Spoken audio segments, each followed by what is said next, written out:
It sat in the rain, not moving, not guarded, a battered suitcase wedged beneath the bench at the bus stop on Mulberry and 2nd. Most people walked past it, some glanced, a few whispered. Probably some homeless guy left it. Or, looks like trash. But Scout stopped. He sniffed once, then sat, didn't move, didn't whine, just stared at it, as if the thing inside was alive. Elijah Boone leaned down slowly.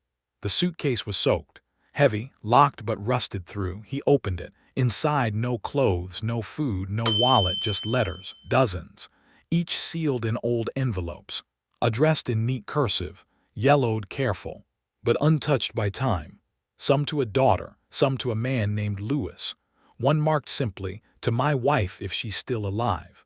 Each one signed the same way, J.T. Ellison. Sergeant First Class read. Scout looked up at Elijah, eyes still soft. And Elijah said quietly, he didn't forget them. He just didn't know how to find them. "Thank you for being here." Sometimes the smallest moments carry the greatest meaning. Today's story is one of those, quiet, powerful, and worth remembering. If it touches your heart, feel free to share your thoughts in the comments. And if you'd like more stories like this, you're warmly invited to subscribe and tap the bell so you won't miss the next one. Now let's take a closer look at what really happened. The suitcase dried slowly by the radiator. The smell of rain still clung to the fabric, but the contents, they held something deeper, not just waterlogged pages, not just faded envelopes, but time, held together in ink and paper. Elijah sat at the kitchen table, Scout curled beneath his boots. The clock on the wall ticked softly, like it didn't want to interrupt.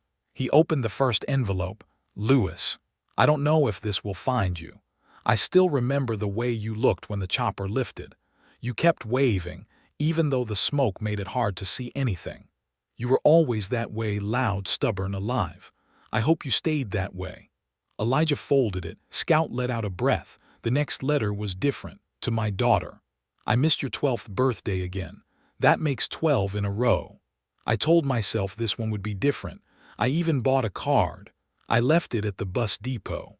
There was no card in the suitcase, just the letter, signed J.T. Ellison, SFC, U.S. Army Ret. There were dozens more. Each one had a story, to men in his unit, to a chaplain who never judged me for crying in my boots, to someone named Maya, a name that made Scout lift his head. Then again, another letter, same name, different tone. "Maya, I'm sorry I missed your wedding. I sat across the street. You looked beautiful. He looked nervous. I figured that meant he cared." Scout let out a quiet whimper. Elijah glanced down. "Yeah, boy, I heard it too." He wasn't absent. He was watching from the margins. The deeper Elijah read, the more consistent the writing became. Structured, disciplined, like field reports wrapped in longing. But something changed around the 30th letter. The handwriting shook. The grammar slipped. Sentences doubled back. "To the man I met at the VFW. I think I told you my name. I hope I did. If I didn't, I'm sorry. If I forget who I was, maybe this will help." Scout rested his chin on Elijah's knee. He didn't bark, didn't beg, but he was listening to something deeper than the words. Elijah folded the letter slowly, then looked at the return corner, still blank. No address, no contact number. Only a name, over and over, stamped like a rank, J.T. Ellison. Elijah stood, opened the back cabinet, pulled out his old Army registry binder. Took a while, but he found it. Ellison John Thomas, SFC. 1981-2002. Airborne, stationed twice at Fort Benning. 1 deployment Iraq, 2 Afghanistan. Honorable discharge. No record after 2004. "Scout," Elijah whispered, "looks like we found a man who remembered everything, except where he left himself." He copied the list of names from the letters, looked up the daughter, Maya Ellison. No contact info, but one obituary from 2006 confirmed it. Her mother, Lydia, passed away. Maya would have been in her 30s now, somewhere. The last address in the letter was in a different state. Elijah exhaled, looked at the table, all the letters arranged in neat stacks. A life's worth of apologies, forgiveness, and truth, never sent, never received. Scout sat up, walked toward the door, stood there, waiting. Like he already knew. This wasn't going to be solved at the kitchen table. The address on Maya's last envelope was from another state. It was 12 years old, and typed, not handwritten like the rest. A signal of distance, maybe even fear.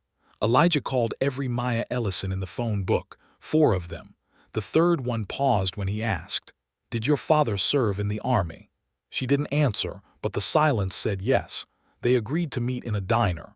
She was in her early 40s, tired around the eyes, dressed sharp but not to impress, just to be clear. Scout stayed outside watching through the glass.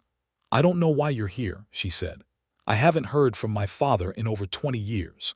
Elijah placed the envelope on the table, didn't open it. She stared at it, didn't touch it, then whispered, "He used to send me letters, always late, always unsigned."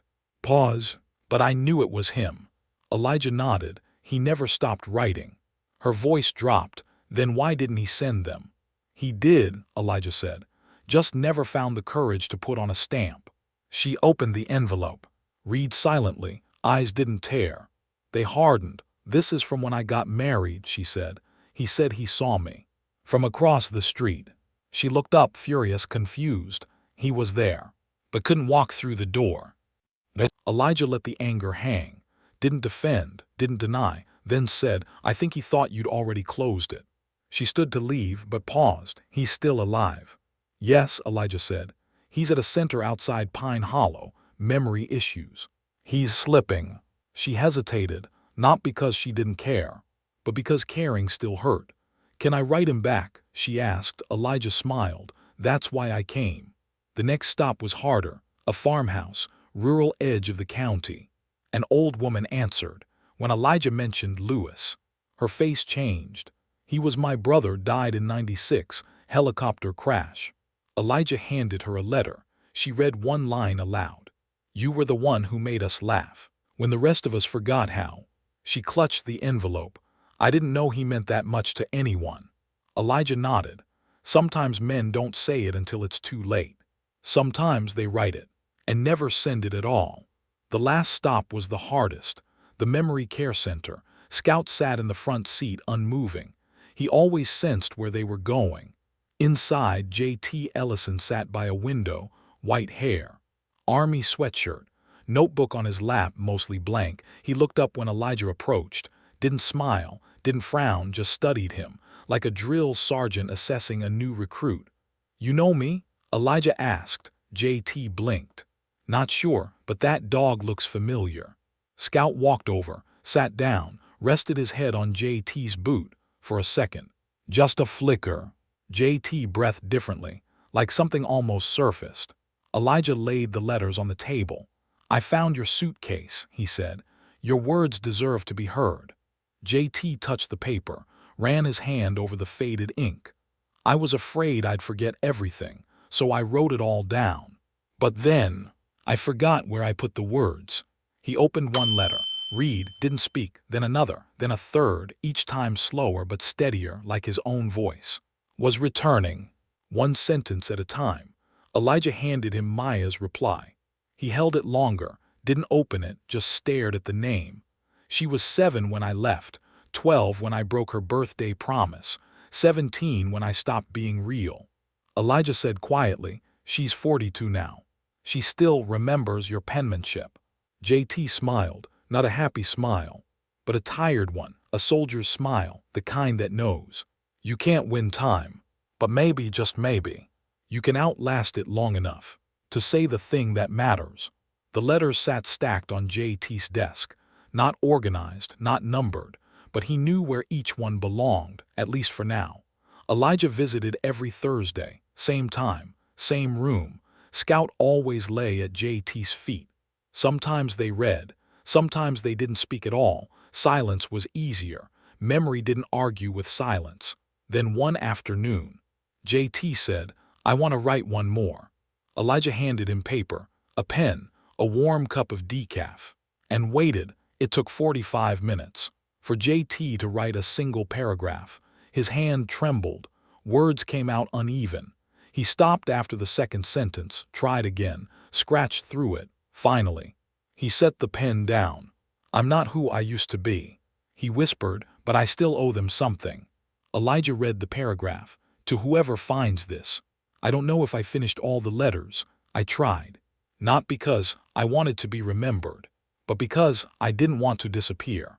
Without explaining why I was quiet for so long. The nurse walked in to adjust his meds. JT waved her off gently, eyes glassy, but focused. Elijah folded the page, tucked it into the suitcase, which now sat at the foot of JT's bed. It was cleaner now, still battered, but whole.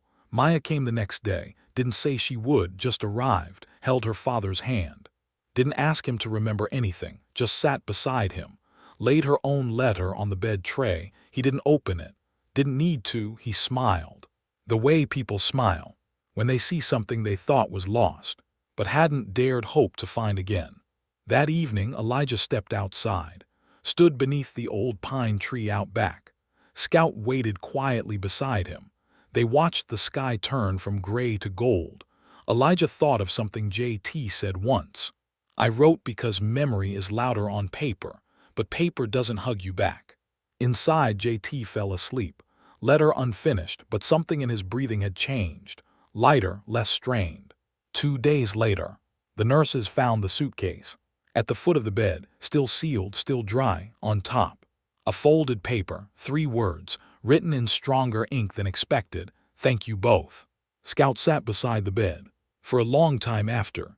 Didn't move. When Elijah entered, he didn't speak. He just reached down and laid one hand on the corner of the suitcase, not to open it, but to remember where it had been. It returned to where it had been found. Same bus stop, same bench. Only now the suitcase wasn't soaked. It was cleaned, repaired, gently sealed, not to be claimed, but to be remembered. Elijah left it early in the morning. No note, no name, just a sticker on the handle. Letters for those who weren't there to receive them. Inside, JT's words, Maya's reply, 1 blank envelope, and the final page, the one he couldn't finish. Scout sat beside the bench, didn't bark, didn't shift. He stayed until the first bus came, until the wind turned the leaves, until silence felt like closure. That afternoon the suitcase was gone, not stolen, not discarded. Someone took it, maybe a worker, maybe a stranger, maybe someone who needed to read something that hadn't been addressed to them, but still felt written for their soul. Maya wrote to Elijah later, short email. "He smiled the last time I saw him, like he forgave himself without asking me to do it first. That was enough." Scout watched from the porch as a bus drove past the street that evening. Just another bus, another rider, another suitcase. But Elijah knew some things aren't forgotten, even if the name fades. And in a quiet corner of the vet center, next to the American flag, someone placed a photo. JT in uniform holding a pen, smiling just a little. Below it, some soldiers come home with medals, some come home with letters, and some bring both but leave them unopened. Some people leave behind medals, others just words unsent, unread but not untrue. What we forget is that memory doesn't live in perfect recollection. It lives in effort, in the trying, even if the words never reach the right mailbox, even if the person has already moved on. Some letters matter, just because someone sat down and chose to write them. If this story touched your heart, share a name below, someone who never got the letter they deserved. And if you believe some suitcases carry more than clothes, you're already part of this story. Scout and Elijah will return when the next letter arrives, even if it doesn't have a name.